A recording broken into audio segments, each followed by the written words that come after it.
Siomai House na naman yung kainan dito sa Pureza. 750. Check tayo sa baba kung merong ibang kainan bukod sa Siomai House. Pero at least may Siomai House dito. Kapag ka nandito ka sa Pureza, madalas ikaw ay nag-aaral sa PUP. May 7-Eleven dito sa Pureza.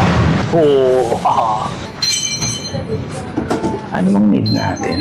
Ayun. So, nandito tayo ngayon sa 7-Eleven ng Pureza. Alam niyo naman yung mga nandito sa 7-Eleven na pwede nyo kainin, di ba? Meron drinks. Parang feeling ko kailangan ko ng water.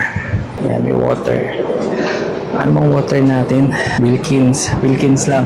Wala bang medyo mas maliit dito? Yan. So, pagbaba nyo ng Pureza, maraming kainan dito. Pero mas prefer ko uminom ng tubig. At least alam mo may bibilan ka ng pagkain dito.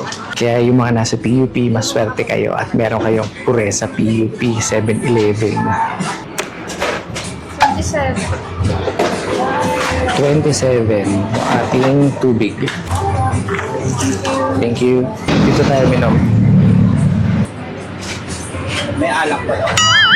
Ang dami ko natutunan nung sinimulan kong puntahan yung bawat station ng tren na to. Nakakala ko dati, memorize ko lang yung station, okay na. Pero nung binaba ko yung bawat station, may mga na-discover akong buhay na patuloy na nagbibigay kulay lalo sa bawat stasyon. Masasabi kong bawat stasyon may kanya-kanyang kwento ng buhay rin. So almost na complete natin yung menu ng mga pagkain na pwede natin ma-encounter every station, di ba? May kanin, may meat, may dessert, may water. Next station natin, Licarga Station, ang stasyon ng mga estudyante. Kaya tara, samahan niyo ko sa next food trip natin.